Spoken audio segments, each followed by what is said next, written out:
Oye País, buenas noches, Oye País, yo soy Rudy González, gracias por su compañía en esta hora como cada noche, aquí por Color Visión. La mañana de este día amaneció templada, como si estuviera nublado, y es la pesadez que se siente en el ambiente, que se siente en el país por esta tragedia que ha cobrado más de 100 víctimas y van contando. En horas de la madrugada de este miércoles se seguían recuperando ya personas fallecidas, cuerpos de las personas que sucumbieron en la tragedia del Jet Set. Una situación que conturba el alma. Esta semana, además, se había hablado de que el Senado de la República dejaría finiquitado el tema de la Cámara de Cuentas. Todo esto que ha estado pasando ha revolteado el país. El tema de la inmigración ha bajado, pero las autoridades siguen actuando. Y los aranceles entran en vigencia ya para una serie de países, entre ellos a China. Y ahí está la disposición anunciada del presidente Donald Trump de presionar más. Usó una frase fea. Hay mucha gente lamiéndonos el trasero para que negociemos con ellos en este tema de los aranceles. Mi columna de esta semana no podía ser de otro tema que la tragedia de Jet Set, la tragedia nacional que nos abate. Converso con Carlos Cuellos después de la pausa para analizar todo este tema de la situación de la economía mundial, a propósito principalmente de los aranceles que nos ha impuesto al mundo los Estados Unidos, pero también de cómo va la situación del manejo de la economía en República Dominicana. Estos y otros temas después de la pausa.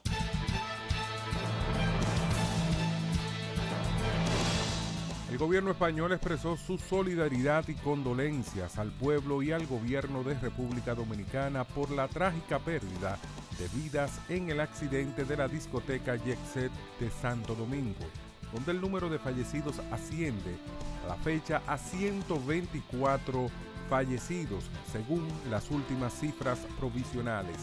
En estos momentos difíciles, España acompaña a las familias y a los seres queridos de las personas afectadas, señaló el Ejecutivo a través de un comunicado.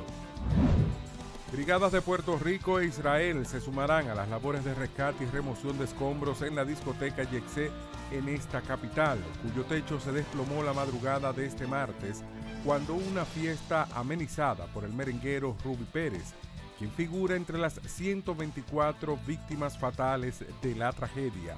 El director del Centro de Operaciones de Emergencias, COE, Juan Manuel Méndez, explicó que ellos están ahora mismo haciendo sus aprestos conjuntamente con las autoridades nuestras para penetrar a las áreas de afectación. Entre los fallecidos por el colapso del techo en la discoteca Jet Set hay 33 víctimas que aún no han podido ser identificadas por el Instituto Nacional de Patología Forense. Este organismo, sin embargo, ha divulgado una lista de 91 fallecidos identificados por sus familiares. Se desplegará el esfuerzo por identificar a esas 33 víctimas, indicó Santo Jiménez Báez, director de Patología Forense.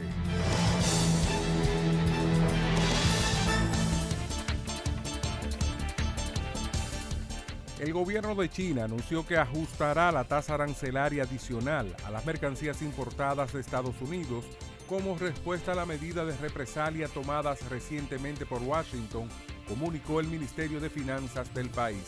Este 8 de abril de 2025, el gobierno de Estados Unidos anunció que aumentaría el arancel recíproco sobre los productos chinos exportados a Estados Unidos del 34 al 84%. La decisión de Estados Unidos de aumentar los aranceles contra China es un error tras otro, denunciaron desde el organismo, alegando que esto viola gravemente los derechos e intereses legítimos del país asiático y socava el sistema de comercio multilateral. La Unión Europea dio luz verde a sus aranceles de 25% para las compras provenientes de Estados Unidos, lo que implicará recargos sobre los 21.000 millones de euros en compras, según refiere la prensa. La medida está contemplada por Bruselas como una respuesta a la imposición de aranceles sobre el acero y el aluminio en el mes de febrero por la administración del presidente Donald Trump y empezará a regir a partir del próximo martes. El dueño de Tesla, Elon Musk, llamó imbécil y tonto de remate a Peter Navarro, asesor de comercio y manufacturas del presidente de Estados Unidos, Donald Trump, en una publicación en la red social X, ante las críticas de este sobre la fabricación de los automóviles eléctricos del magnate. La guerra abierta entre Musk y Navarro sigue así abierta después de que en unas declaraciones a NBC News, Navarro señalara que en la Casa Blanca y en la población estadounidense entienden que Elon Musk es un fabricante de automóviles. La libertad solo reside en los estados en los que el pueblo tiene el poder absoluto. Por el respeto a los valores democráticos y la dignidad del pueblo dominicano, El Rumbo de la Tarde, plural, objetivo, comprometido siempre con la verdad. Con Georgie Rodríguez, Rudy González y Ramón Colombo. Los poderosos ya están en el aire.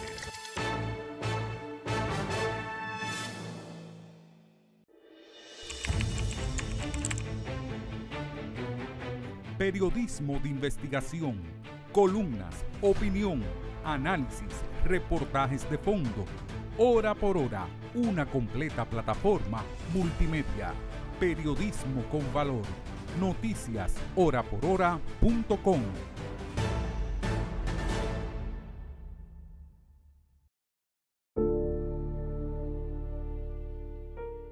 La situación provocada por la tragedia conmociona al país. Como decía en principio, se siente una pesadez. Es un duelo nacional. Señores, un muerto en un accidente, en un incidente, es mucho. Más de 100 son demasiado. Demasiado para esta sociedad, para este país. Según vamos viendo los listados de las víctimas de este trágico episodio, vemos realmente cómo de una u otra manera tenemos conexión, con alguna persona de esto. En la mañana de este día me envió mi hijo, por ejemplo, esta información que le mandan de su universidad, la Universidad Católica Madre y Maestra. Lamentamos confirmar el fallecimiento de nuestra estudiante Darlenis Batista, quien será trasladada a La Romana para recibir cristiana sepultura. Estaba tomando la última asignatura de la carrera de Comunicación Audiovisual y de Cine. Estaba muy feliz porque había publicado varios artículos en una revista en Madrid.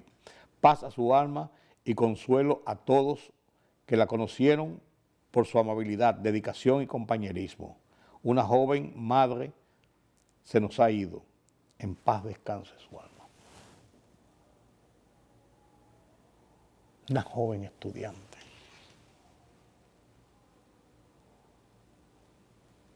Lamentable. Una familia completa, la familia Grullón. Una familia, miembros de una misma familia. La hija de doña Melba y don Alejandro, única hija que tuvieron. Y su reciente esposo, meses de casado apenas.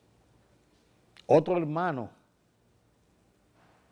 de los hermanos de los Grullón, de don Alejandro y su esposa, estaban celebrando un cumpleaños.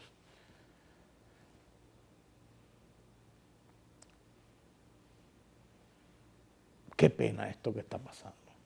El Grupo Popular informa con profunda tristeza el fallecimiento en el día de ayer de los señores Eduardo Grullón, presidente de la AFP Popular, su esposa, doña Johanna Rodríguez de Grullón, su hermana, Alexandra Grullón, gerente de proyectos de Key Bank Digital Dominicano, su esposo, señor Eduardo Guarionés Estrella Cruz, el hijo de don Eduardo Estrella, y la colaboradora del Grupo Popular, señora Stephanie Avendaño Patricio.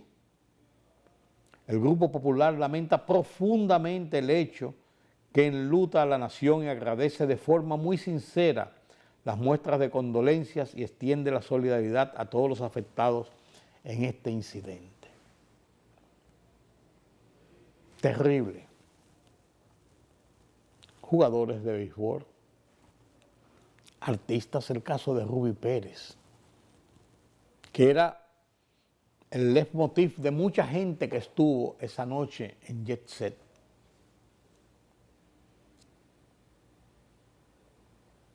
Diseñador de moda, abogados, varios médicos que estaban allí celebrando el cumpleaños de la esposa o del esposo en pequeños grupos de familia. Gente conocida, todo el mundo ha tenido una que otra persona cerca que conoce. El caso de la gobernadora Nercy de Montecristi, una mujer joven que vino a celebrar precisamente un cumpleaños. Una tragedia que va a enlutar por mucho tiempo a la familia dominicana. En los grupos en que yo participo, interactúo, un amigo propuso en la mañana de hoy que debía hacerse, o debía proponerse, quizás una gran misa o un gran culto de oración o una actividad religiosa donde todos los que quieran puedan ir allí a orar por el alma de los fallecidos, pero por la recuperación de los heridos, a llorar por la tragedia de familiares, de amigos, pero también del país, porque esto conmueve al país. El mundo entero se ha volcado en ayuda, en mensajes de condolencia, en mensajes de solidaridad con República Dominicana. Unidades de rescatistas de Puerto Rico, de México, israelíes, están aquí en República Dominicana, vinieron a ayudar en esa fase ya de buscar dentro de los escombros, en esta desgracia que nos ha abatido. Una gran desgracia, señores. El propietario de esta discoteca Jet Set cumplía 50 años desde su fundación. La fundó la madre de ese tronco de la familia Espaillat hace muchos años. Estaba enfrente y después se mudó a donde estaba actualmente, ahora hace unos 30 años más o menos. Y se convirtió desde siempre en un punto de referencia de los centros nocturnos de República Dominicana,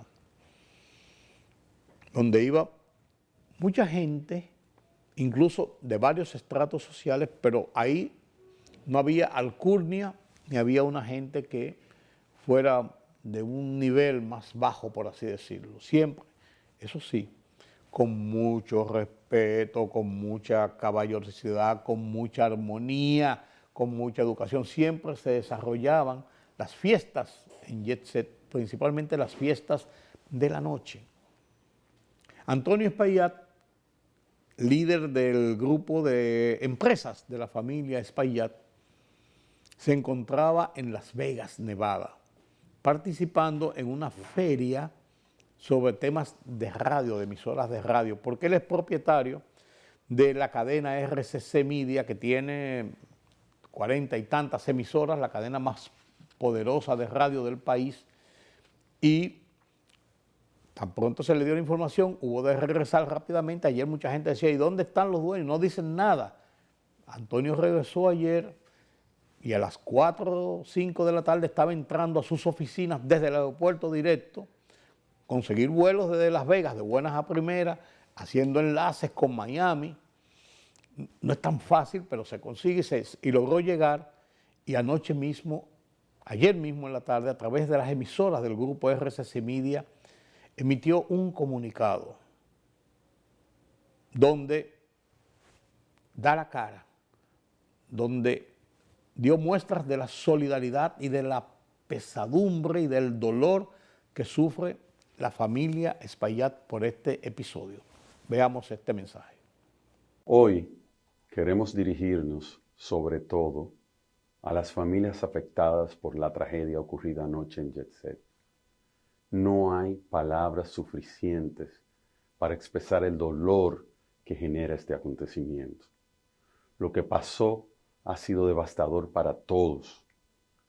Queremos que sepan que estamos con ustedes, que compartimos su angustia. Desde el primer momento hemos estado colaborando de forma total y transparente con las autoridades.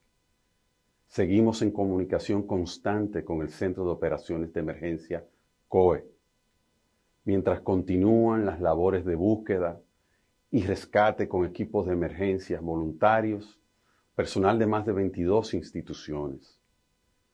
Como familia Jet Set, los acompañamos. A ustedes, madres, padres, hermanos, hijos y seres queridos de los afectados, cuentan con nosotros. Todo lo que hacemos ahora, cada decisión, cada paso, tiene un solo propósito: estar a la altura de su dolor y acompañarlos. Queremos agradecer sinceramente al presidente de la República, Luis Abinader. Su presencia en el lugar de los hechos fue un gesto claro de solidaridad. Agradecemos también el trabajo incansable de los equipos de emergencia y el respeto con que los medios y la ciudadanía han estado manejando esta situación tan delicada. Hoy más que nunca somos una familia. Gracias. Y el mensaje de don Antonio Espaillat fue claro, fue directo, fue contundente, porque esto es un episodio que debe movernos a muchas reflexiones. Hoy, precisamente, el periódico Diario Libre, lo tengo por aquí si no me equivoco, publicó una nota en su columna El Espía, que me gustaría compartirla con ustedes porque tiene un sentido de lo que ha ocurrido de cara a esta situación, de cómo se ha comportado la sociedad dominicana.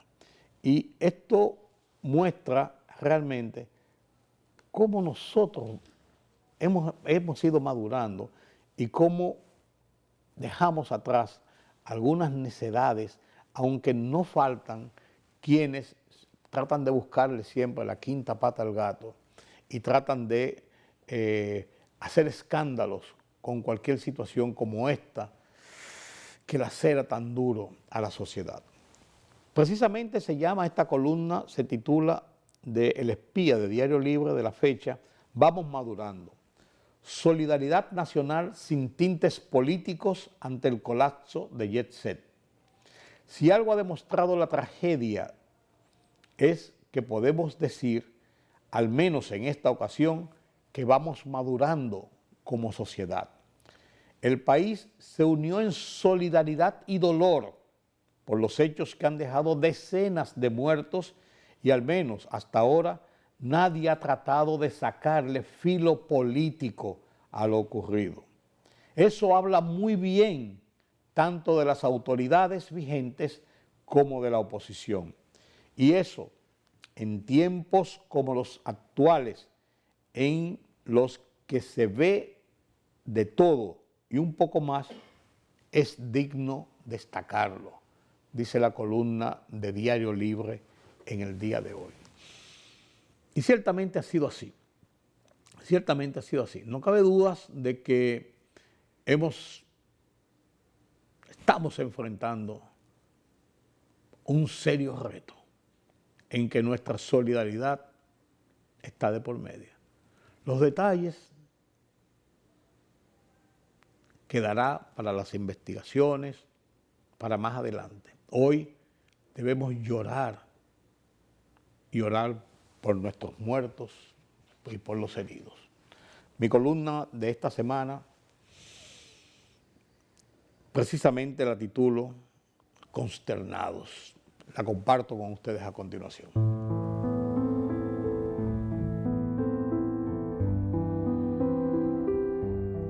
El país despertó este martes con una noticia trágica, que fue convirtiéndose en terrible según pasaban las horas. Decenas de muertos y heridos en el desplome del techo del más afamado centro nocturno discoteca de la ciudad. Un episodio que enluta al país. Una tragedia que afianza la solidaridad que caracteriza a los dominicanos. Que recuerde, con excepción de los estragos causados por los huracanes David y George, no había sufrido una conmoción de esa naturaleza provocada por una tragedia que haya cobrado tantas vidas. Satisface la rápida y efectiva movilidad de centenares de organismos, personal y equipos de emergencia, que han trabajado de manera incansable en procura de rescatar a los heridos y retirar a los fallecidos. Mientras, muchos ciudadanos acudían a centros establecidos a donar sangre para los lesionados que lo necesiten. La presencia del presidente Abinader y su esposa a primeras horas de la mañana en las puertas del lugar de la tragedia muestra nueva vez el lado humano de nuestros líderes, como expresaron los principales partidos políticos, el empresariado, dirigentes de instituciones y gremios, la gente. La desgracia que hoy nos une nos dice que por más enconados que sean los choques en que a veces nos enfrascamos, no agrieta ese sentido de solidaridad. La familia Espaillat, con Antonio y Montserrat a la cabeza, como troncos de una pujante comunidad de gente trabajadora, del más amplio complejo de comunicaciones del país, principalmente de la radio, hoy enfrenta una dura prueba que deberá superar con el apoyo de la sociedad a la que sirven. Lloremos a nuestros muertos y oremos por la recuperación de los heridos.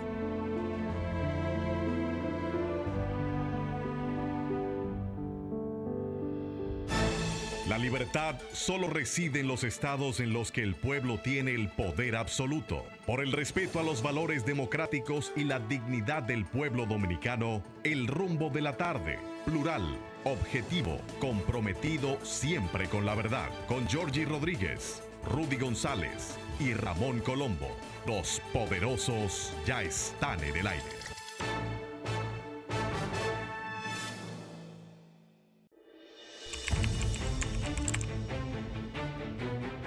Periodismo de investigación, columnas, opinión, análisis, reportajes de fondo. Hora por hora, una completa plataforma multimedia. Periodismo con valor. Noticias horaporhora.com.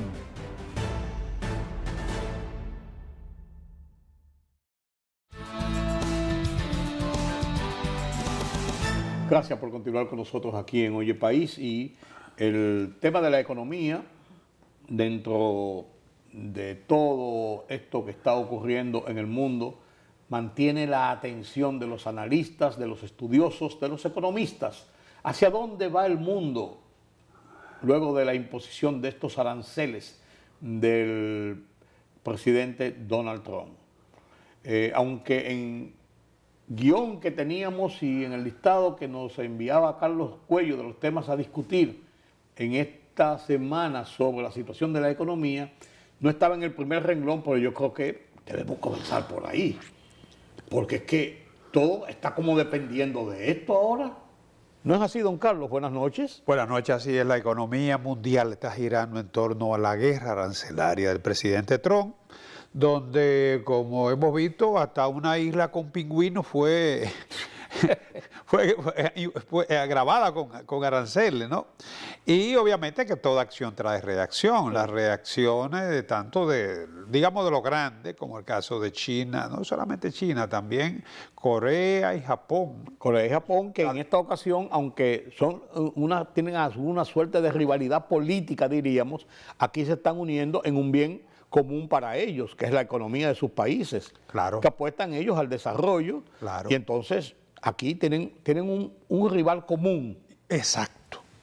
Todos apuntan hacia allá. Así. La Unión Europea también. Aliado tradicional e incondicional. Que no se ha quedado callada. No, y va a reaccionar. Sí. Ya creo que en esta semana, ¿no? Sí. O sea, sí, porque este día 9 entran en ejecución los nuevos aranceles. Sí, exacto, esta semana precisamente, ¿no? Pero las reacciones, ya hay uno por lo menos que sabe de guerra.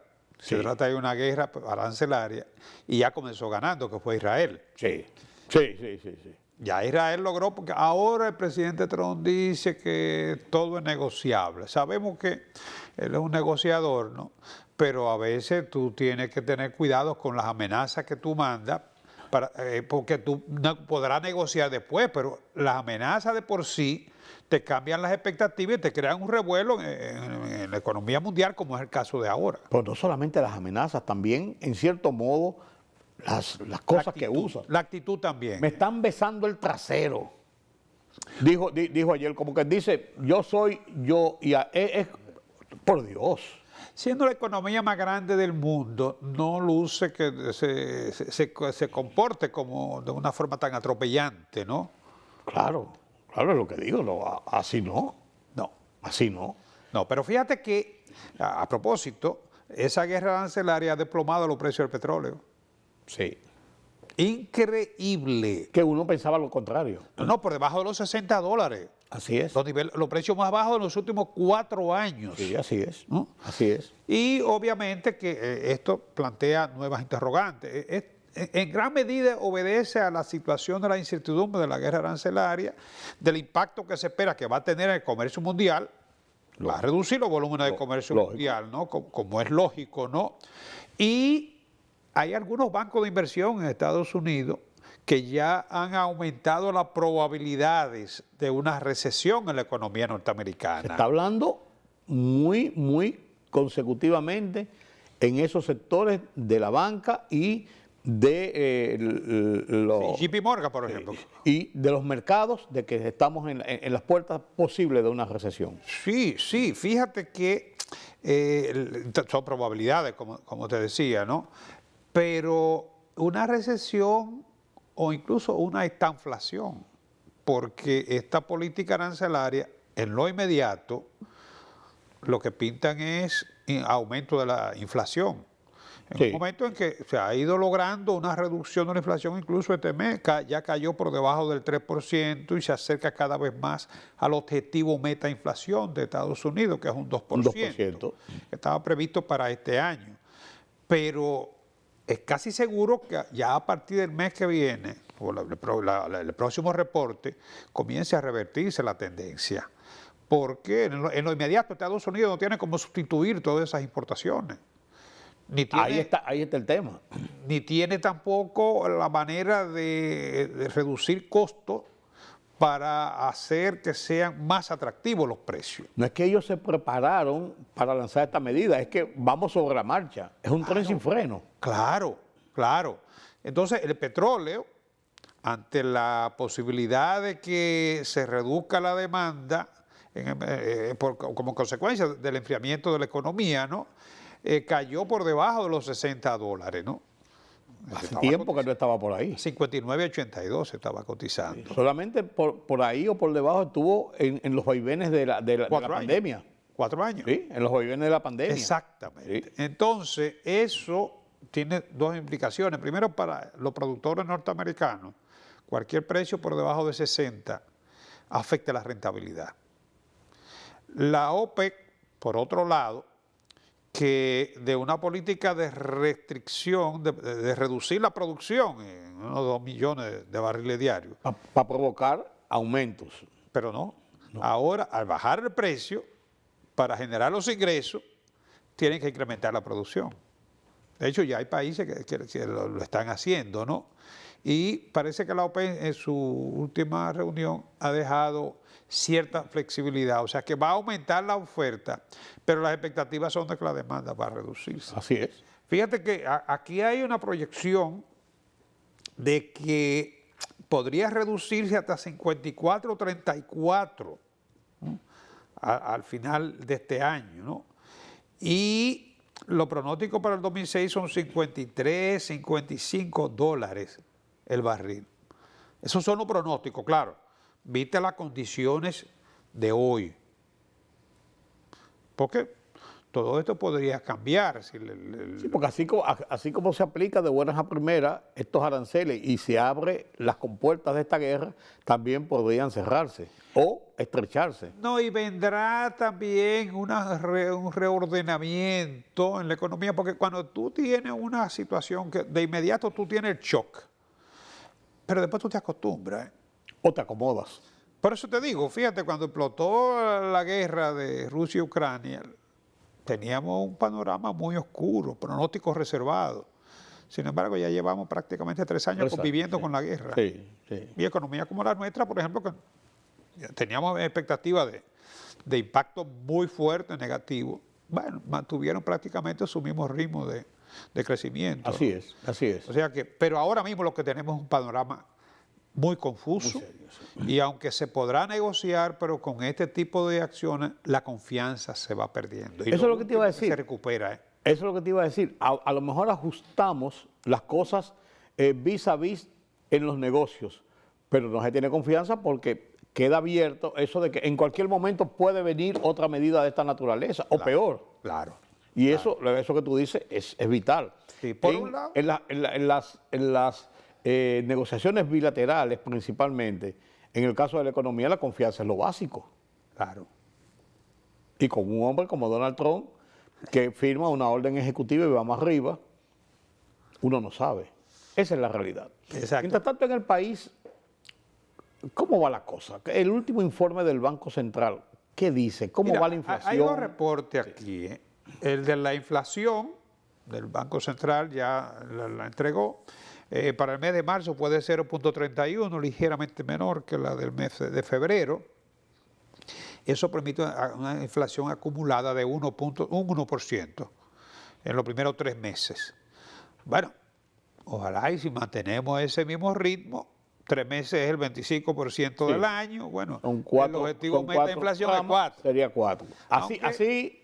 Así a la suma y resta. Claro, aunque la interanual, digamos, el año de marzo a marzo, es de 3,58, o sea que está por debajo. Y hay que destacar que el Banco Central lleva ya unos 14 meses con la inflación por debajo de la media del objetivo meta, ¿eh? Bajo control. Exacto. Eso yo creo que es importante desde diciembre del 2023, ¿no?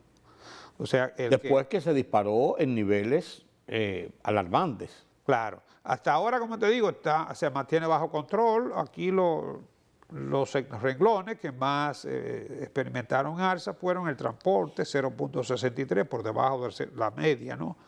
Las comunicaciones, 1.40, que se subieron mucho. Los bienes y servicios diversos, 0.39, restaurantes, 0.41 y vivienda, 0.23.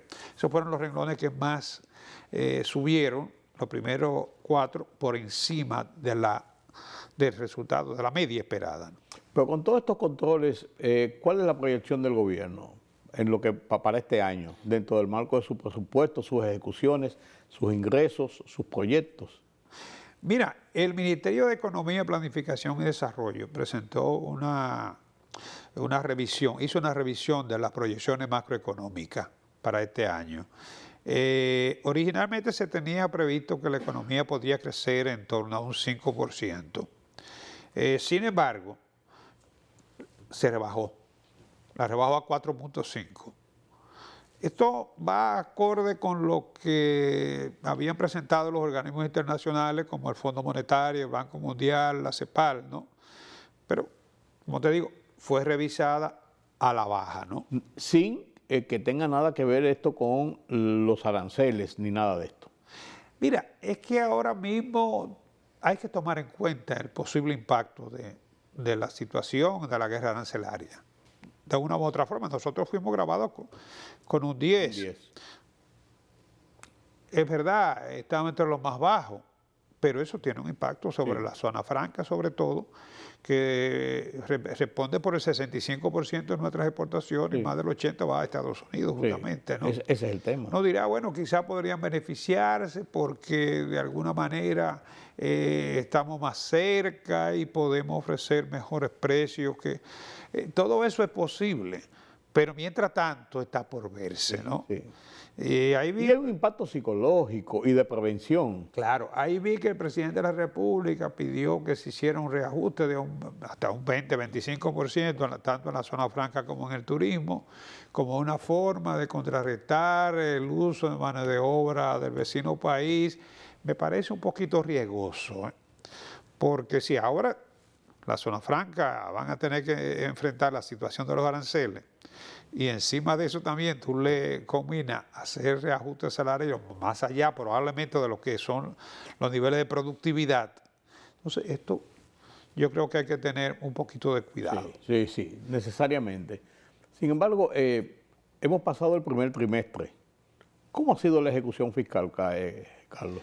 Mira, en ese panorama, como te decía, el PBI, la estimación que se tiene del dólar, ahí fue revisada al alza en ese panorama del MESID, del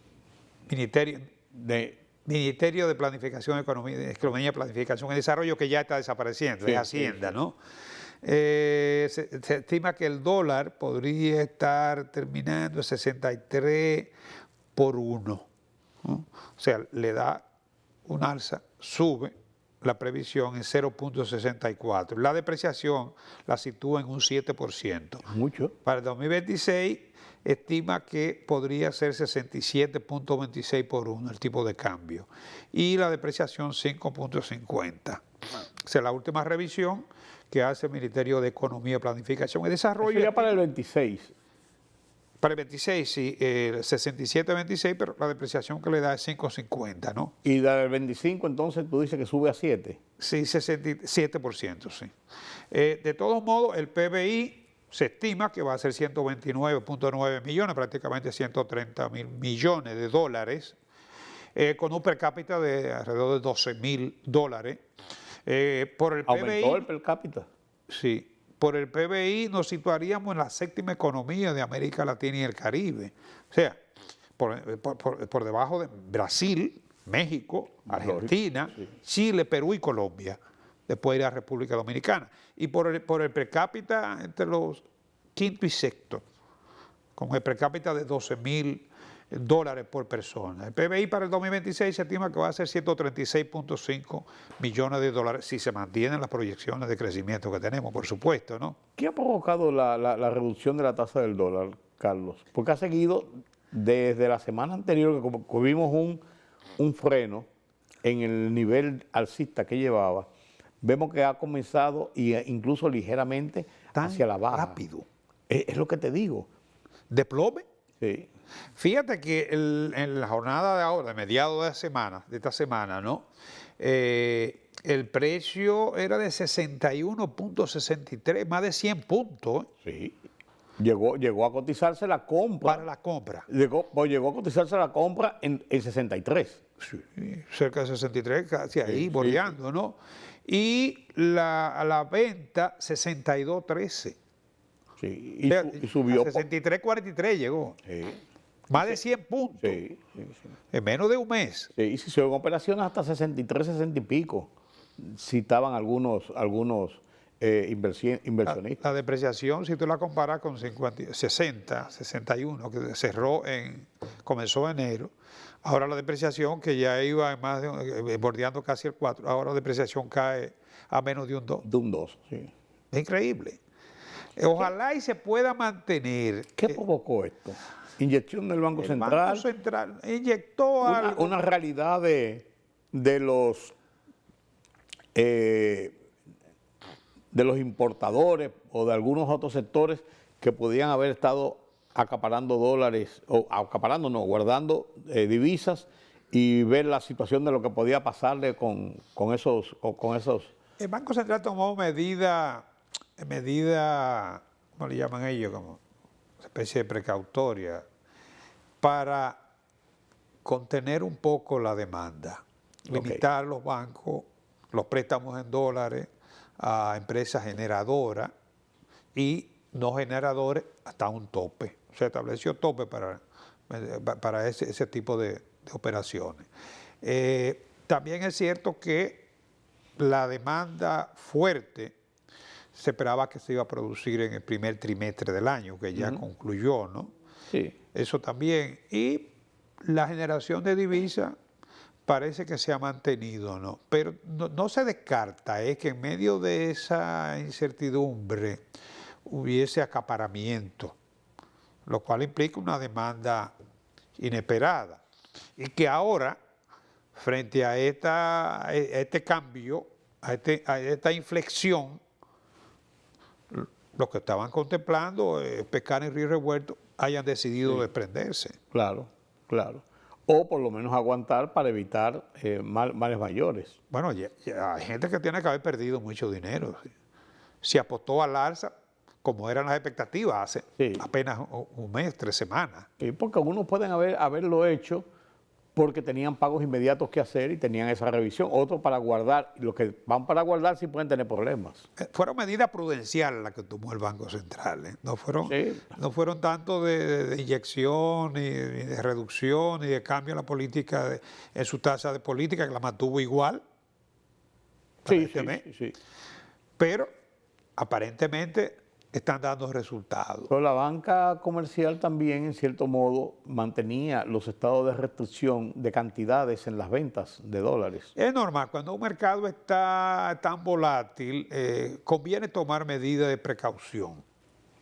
Pero eso provoca alzas, porque la gente entiende que no hay dólares y va a buscarlo. Le da otra lectura. Claro. De todos modos, como te digo, es un desplome. Y con el desplome, lo que siempre hemos dicho, ¿no? También la brecha muy cercana, porque luce que el riesgo, los factores de riesgo van aclarándose, se van despejando. ¿Cómo tuvo los ingresos de aduanas? Dice que aumentaron en cuanto a lo proyectado para el primer trimestre y impuestos internos. ¿No tienen los datos? Mira, en lo que se refiere a la política fiscal para este primer trimestre, el gobierno tiene que registró 291.813.7 millones de ingresos.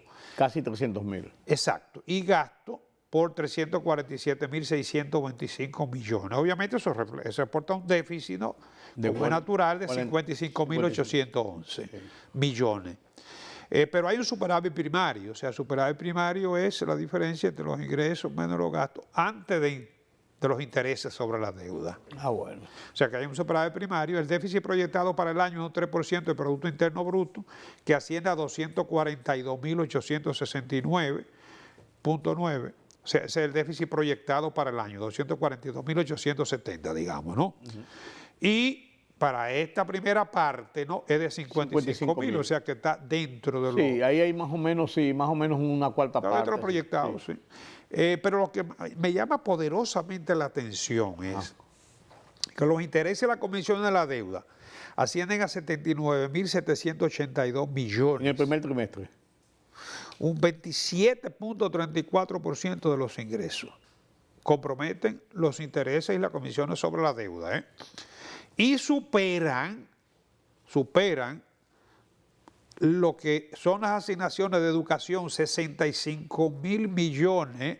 Oye, los intereses de la deuda son mayores que la asignación de educación, lo que se le ha desembolsado, por supuesto, sí, ¿no? sí.